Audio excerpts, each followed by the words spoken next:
Hello, I'm Charles Kovess, Australasia's passion provocateur. Welcome to this week's episode of the Charles Kovess Show. In this week's show, my big idea is to explore with you why self-awareness is such a key factor in your success. I give you 7 ways to raise your self-awareness and 5 practical reasons why this self-awareness is such a big factor in your success in life. Stick around. As you know, or regular listeners know and viewers know, that this show is founded on the formula self-awareness plus passion equals success. SA plus P equals S. And I'm conscious that I haven't spent a great deal of time unpacking what self-awareness actually is and why it's so important. So that's this week's big idea. Since 1993, as Australasia's passion provocateur, I have been a professional speaker, executive coach, author, mentor, spoken at conferences, run long-term workshops, coached executives one-on-one, and generally solved people's intractable problems. And it's amazing how understanding passion and understanding your passion becomes a great way for you to solve your problems. I've written 2 books, Passionate People Produce and Passionate Performance. I'm wearing my red coat because red is the color of passion. And it's here to remind the viewers on YouTube that when you see red, think passion and provoke yourself with the question, am I following my passion? This show is also governed by Socrates' famous quote, the unexamined life is not worth living. So today you're getting some tools, practical tools, to enable you to examine your life. I focus on one idea in each show because too many ideas confuse us. If we get one idea a week over the course of a year, you've got 52 ideas. This is episode 43 of the show, so there's already 43 big ideas I have shared. If you're new to this show, go back and look at the 42. There's some great ideas in it. We've had great feedback on those ideas. I also give you a series of tools that reinforce the big idea, the one big idea for the particular week. This show is not politically correct, and it also acknowledges that we have a spirit, a soul, a heart, because my definition of passion is that it's a source of unlimited energy from your soul, your spirit, your heart, that enables you to produce extraordinary results. I love certain addictions. I don't mind if you're addicted or anyone's addicted. I'm addicted to coffee. I love the stuff.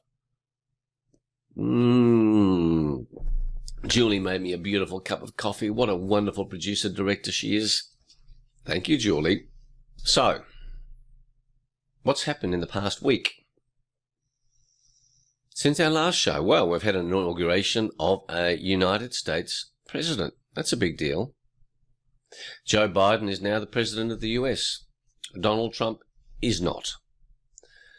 It disturbs me greatly, the cancelling that is going on of Donald Trump supporters. There are some 75 million of them in America.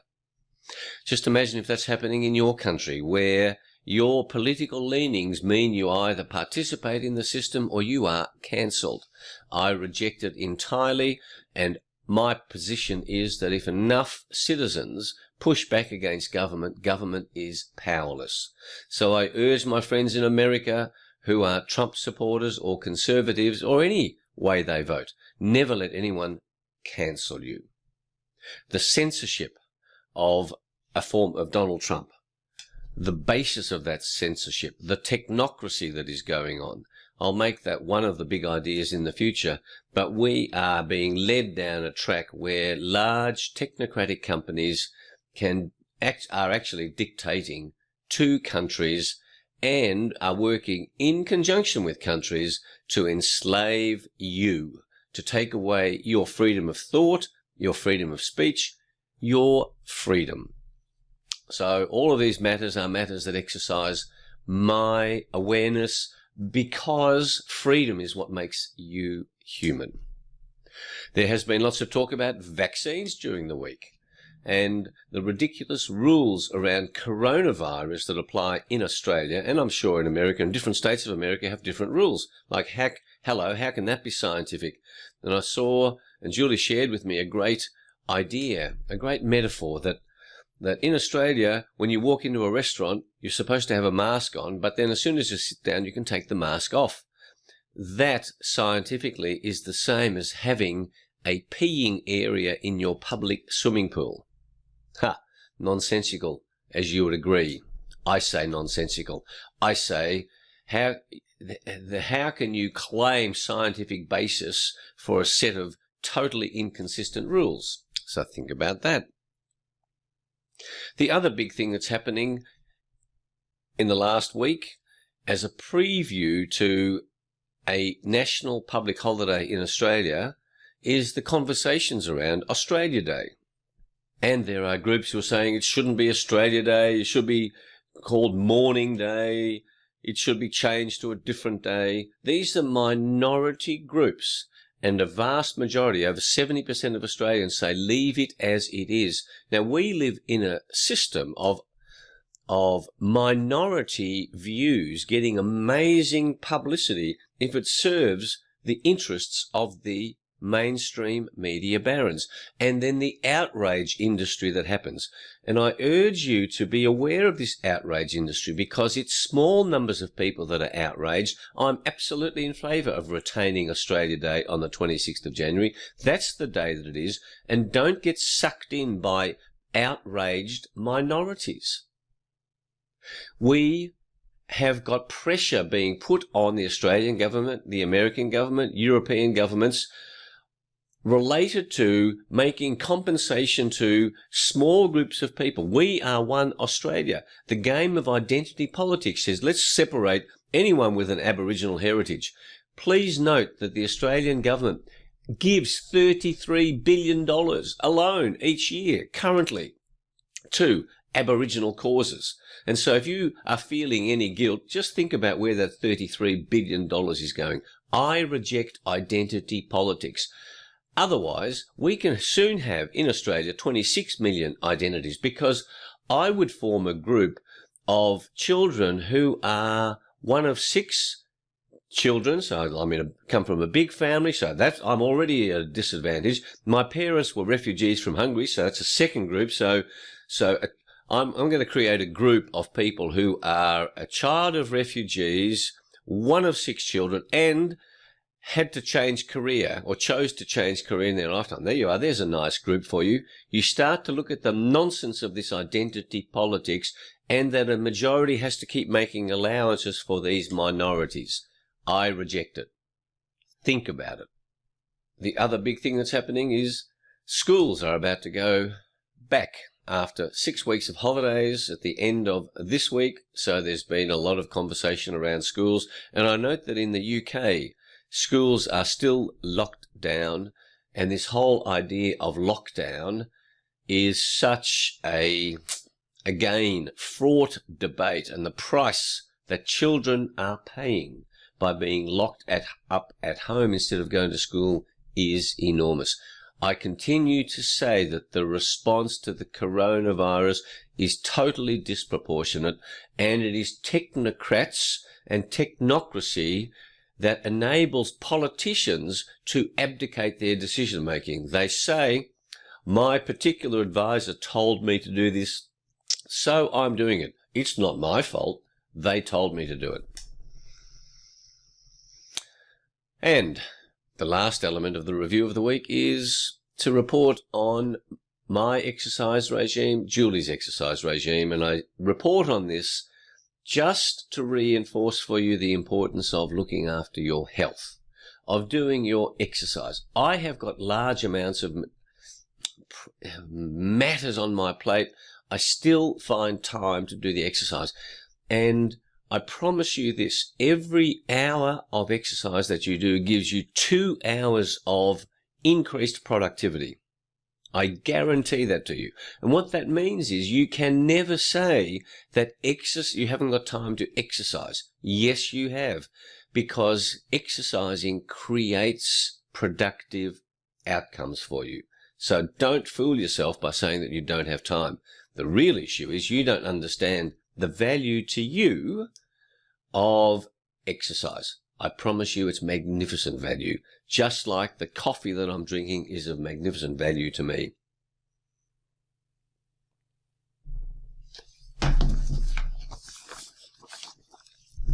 Now, for today's big idea, before I do, I invite you to subscribe to the YouTube channel or the podcast, depending on how you're receiving this information. If you enjoy it, please share this amongst your friends, amongst your networks.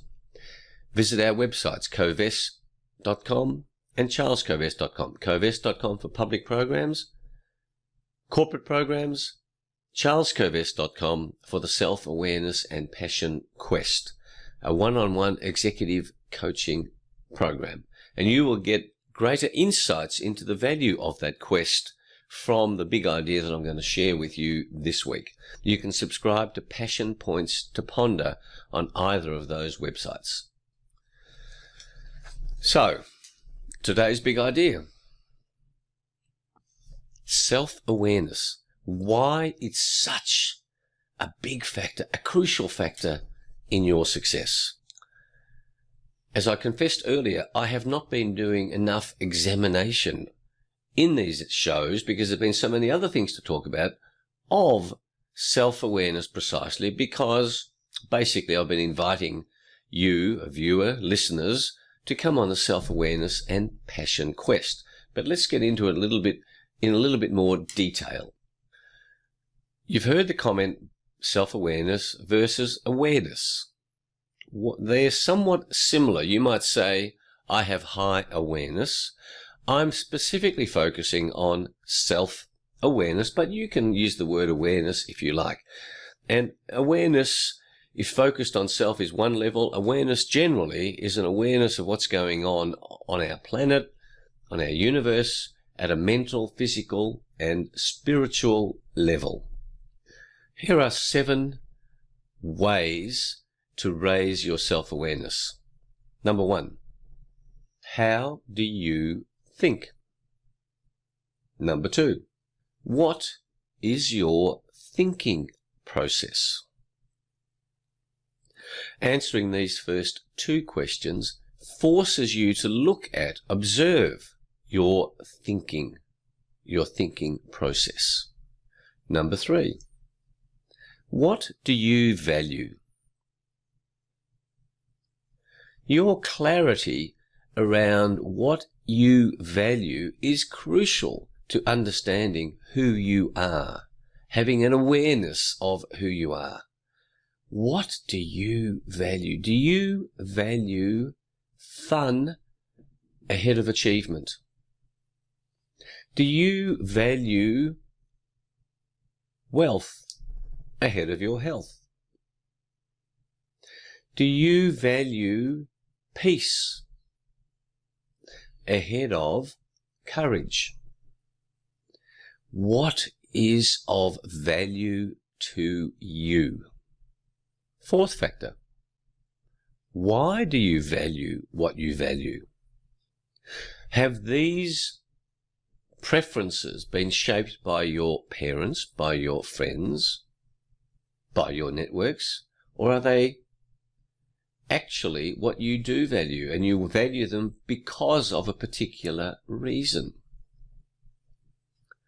Why do you value what you value? As you answer that question, it raises your awareness of, gosh, why do I value that? And when you start to see, well, I value that because other people have told me it's valuable, then you've raised your self-awareness. I stress, by the way, as we're going through these 7 ways in which to increase your self-awareness, that nobody can precisely teach you awareness, because you, as you will know from previous episodes, you are a weirdo. And it's your thinking process that helps to guide your awareness, and nobody has precise thinking processes like you. The 5th factor, what would you give your life for? What cause, what reason, what idea are you willing to give your life for? I'm clear in my mind about two things that I would give my life for. One of them is freedom. The second is my children. I would give my life to save my children. I would give my life fighting for freedom. What would you give your life for? The sixth factor, or the sixth way to raise your self-awareness. What makes you stressed? What is it about these stressors that's creating the stress for you? In previous episodes, I've talked about how you create your stress through resistance. Why are you resisting? Why are you creating this stress? And the seventh and final way to raise your awareness is this, your self-awareness, your awareness. Who do you admire? What human being do you admire and why? This can be someone who's died, someone who lives. Why do you admire that person? What is it about that person and that person's life that elicits your admiration? And then as you find an answer to that question, you start to see that's how you would like to live your life. You go, if you admire that, then within you there is a desire to live life in that way. These answers to these 7 factors, these issues, are crucial to your success, because my definition of success is that it is the progressive realization of a worthy ideal. Hold those two thoughts in your mind. Worthy, ideal. How do you know what is worthy? When you have low self-awareness. And so here's the 5 benefits of going through this exercise, raising your self-awareness. You then are able to decide what is a worthy ideal for your life.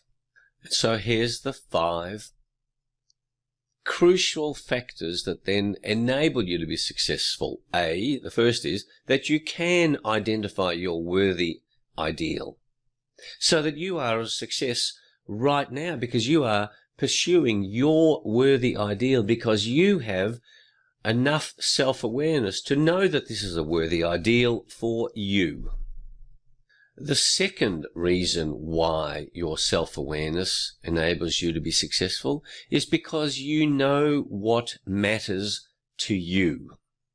The third factor is that when you are pursuing your worthy ideal, you have pride in what you are doing. You know that what you are doing matters to you. You are able to be proud in your life, and the chances of you being depressed, low, unmotivated disappear. And that depression and lack of motivation is one of the crucial issues in people not being successful, because they don't pursue their worthy ideal. But because you're doing what makes you proud and makes you feel good, you wake up every morning happy to do that. The fourth factor to your success from your heightened self-awareness is that you make better decisions and better value judgments, because you know what matters, you know what you value, you make good value judgments, you make better decisions. You don't make decisions based on spur of the moment ideas, seemingly attractive matters. No, you are able to consciously and in an aware way make a decision that is consistent with your perspective of what your worthy ideal is. When you make better decisions and better value judgments, you don't waste your time, energy, money, which are your 3 sources of productivity. And lastly, I promise you that your stress levels and your anger levels go down as your self-awareness goes up.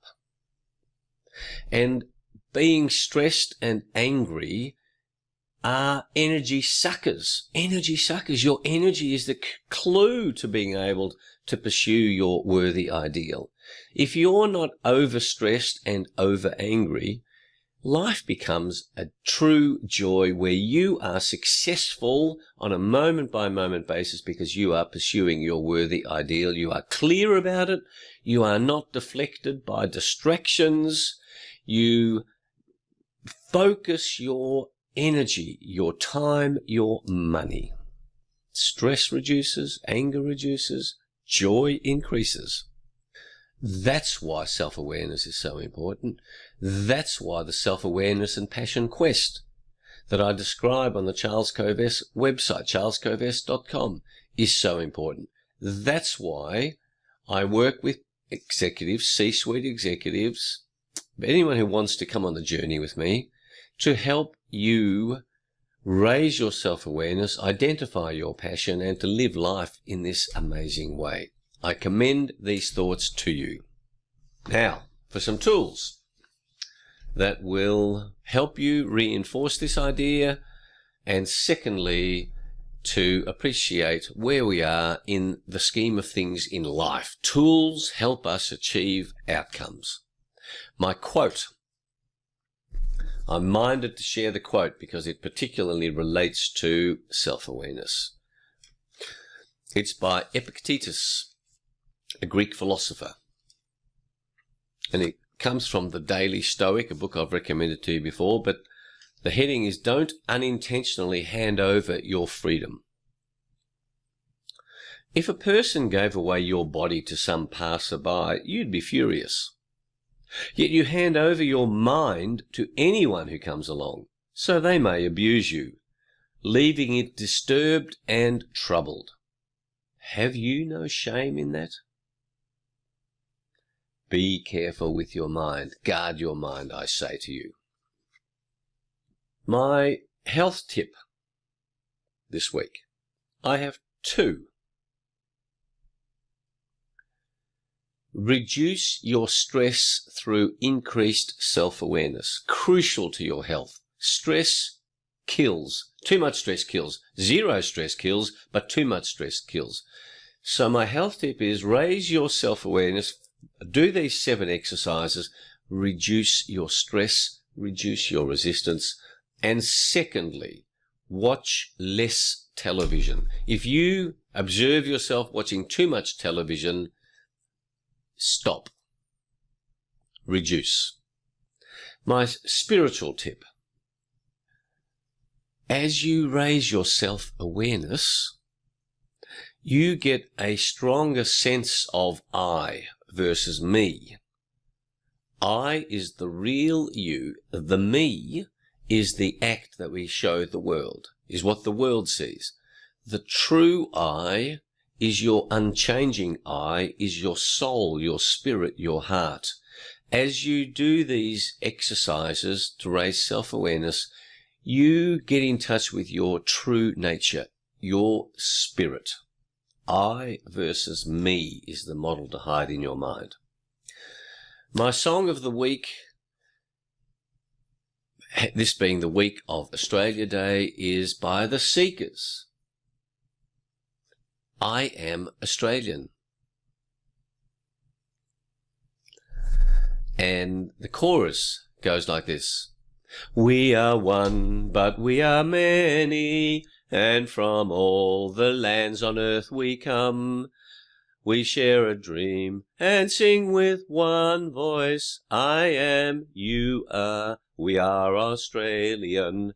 That's what I want, one Australia, not 26 million identity politicized individual groups of one. Those words are very powerful. Bruce Woodley wrote them. I've had a number of meetings with Bruce Woodley over the years. It's a powerful song. Immerse yourself in it, and if you're from another country, find a song that truly encompasses the essence of your country.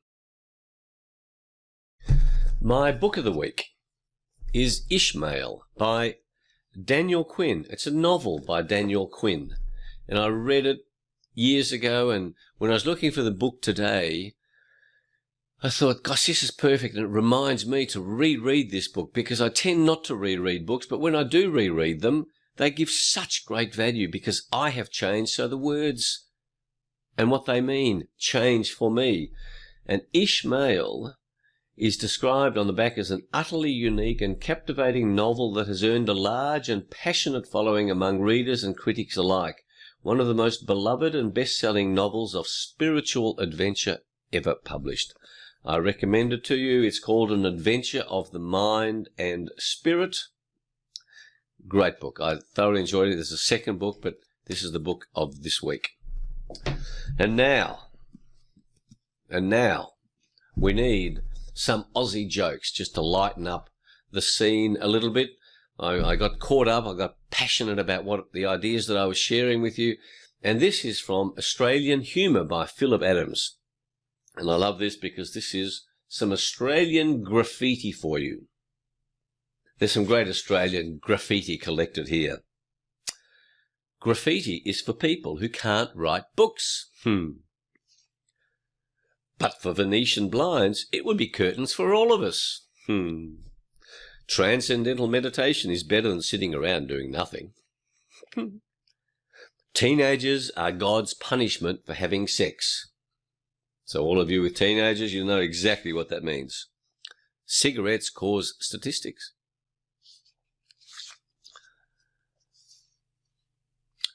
Due to government deficits, which of course is endemic right around the world, due to government deficits, the light at the end of the tunnel will be turned off at weekends.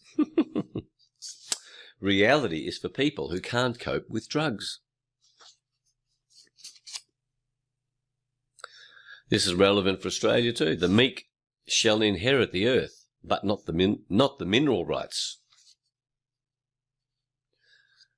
Marriage is a fine institution, but who wants to live in an institution?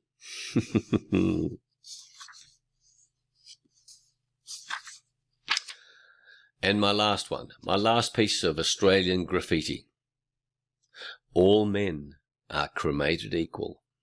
Clever stuff. Whoever wrote those, clever. Well done to Philip Adams for collating them.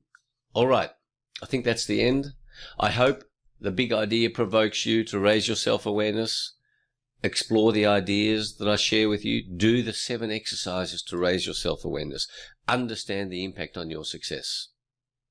I again invite you to visit our websites, subscribe to this podcast or YouTube, depending on where you are listening to it or seeing it.